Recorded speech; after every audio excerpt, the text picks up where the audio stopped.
later this morning, and the chair of the Federal Reserve issuing that urgent warning of lasting economic damage. So our Rebecca Jarvis joins us with the latest on all that. Good morning, Rebecca. Good morning, Robin. That's right. Jobs are the additional casualty of this pandemic crisis across the country. And the Fed chair is now warning that if Washington does not act with additional stimulus, the impacts of this economic decline will be long-lasting. Overnight, an urgent warning from Federal Reserve Chair Jerome Powell. The scope and speed of this downturn are without modern precedent, significantly worse than any recession since World War II. Just this morning, a new report showing an additional 2.98 million Americans filed new claims for unemployment benefits last week, bringing the total number of workers who've lost their job in just 2 months to more than 36 million. Overnight, Powell calling on the White House and Congress to do more. Additional fiscal support could be costly, but worth it if it helps avoid long-term damage and leaves us with a stronger recovery. The desperation growing for people like Monique Howard in Northern California, laid off from her job as an office manager. I'm a single income with a special needs son who can't work. I don't know how I'm going to continue. Leading to surging demand at food banks around the country. ABC's Will Carr visiting one in Texas, preparing to deliver millions of meals to people in more than a dozen states. Volunteers like Nancy Dooling seeing a record number of those in need. We've ordered food in expectation of getting more people coming to our pantries. Amid the unprecedented economic crunch, House Democrats unveiling a new stimulus bill with the largest price tag ever, $3 trillion, including another round of direct payments to Americans totaling up to $6,000 per household. And the House is set to vote on that bill on Friday. Republican leaders in the Senate have already vowed to block it. Experts believe some sort of new stimulus package will eventually get passed, but it won't be this one. Robin? Across this country, the challenged supply chain and grocery store prices jumping now, the biggest one-month rise in nearly 50 years. And tonight we hear from the families now skipping meals. Here's Victor Akendo on this again tonight. Tonight, those new numbers showing record-breaking prices at grocery stores are forcing families to make tough choices. If something's gone up $1, I'll either find an alternative or honestly not purchase it. Kelly Johnson from Dunedin, Florida says her grocery bill has gone up $50 a week. But these shelves used to be full, overflowing. It's looking pretty bleak. Milk's going out. The single mother with 5 kids at home doing what she can until she can go back to her job as a restaurant manager. We sometimes have to skip meals. We're down to 2 meals a day. It feels like I'm failing as a mom to take it to that extreme. It's the biggest jump in food at home prices in nearly half a century. Eggs up more than 16%. Hamburger meat up nearly 5%. Chicken up nearly 6%. Some pork products up more than 10%.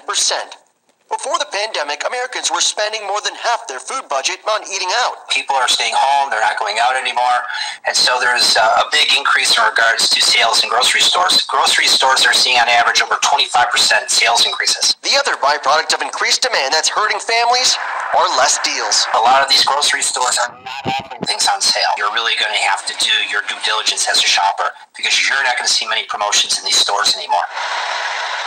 These prices might continue climbing. Experts predict they could go up 4% by the end of the year. Jeremiah. Southern province of Abyan is the latest front line in Yemen's war. Government forces backed by Saudi Arabia are inching closer towards the provincial capital, Zanzibar.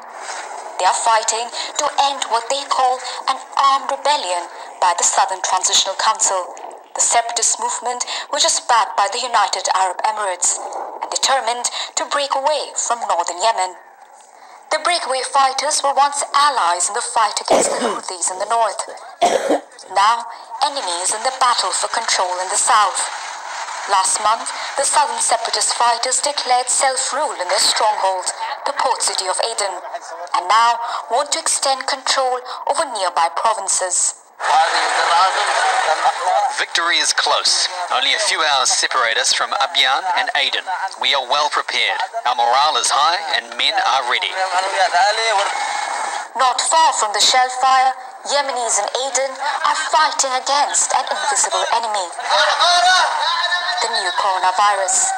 The city is reporting the highest number of infections and deaths in Yemen, as more cases are detected elsewhere. The lack of testing facilities means many infections are going undiagnosed and many deaths unreported. 5 years of war between Houthi fighters and government forces backed by a Saudi-UAE military coalition have forced millions of Yemenis from their homes. They are in cramped camps where running water is a luxury.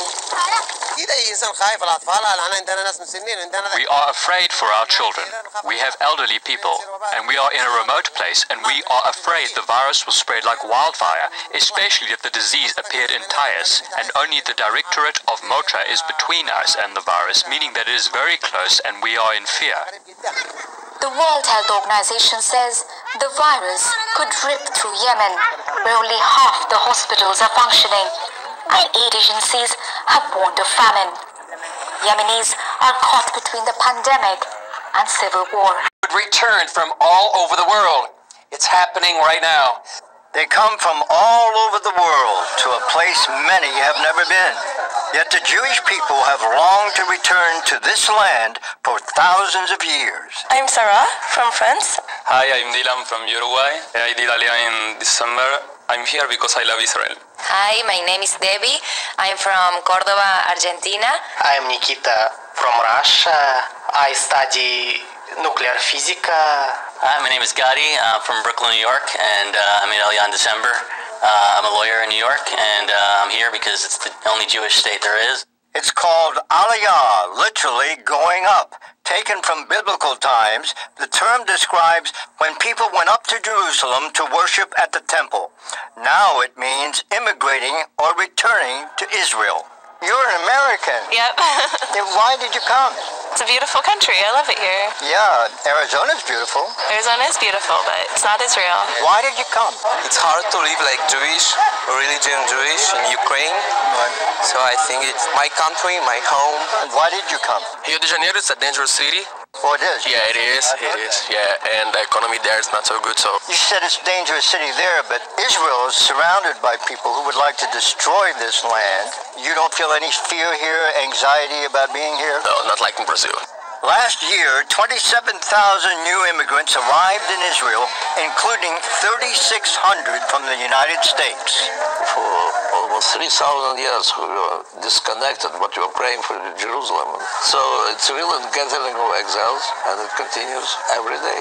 I spoke with Natan Sharansky, leader of the Jewish Agency, which oversees bringing the Jewish people home. I am very proud to be the head organization now, which brought 3.5 million Jews from the creation of the State of Israel. What is it that inspires people to do this? Uprooted from their culture, their country, everything they know, to come to an unknown land. I lived the life of absolute assimilated person without roots. And I know how shallow, how decadent is life without identity. When you can't really connect yourself to anything, when you don't have any heritage to give to your children.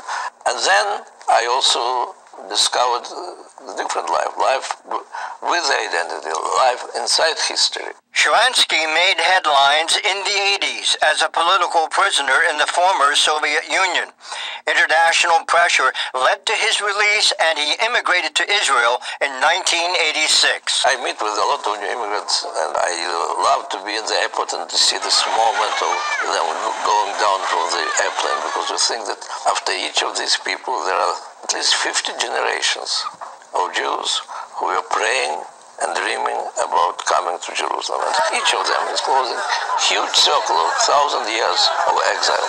Biblical prophets Isaiah, Jeremiah, and Ezekiel all spoke of a time when God would bring the Jewish people back to the land of Israel.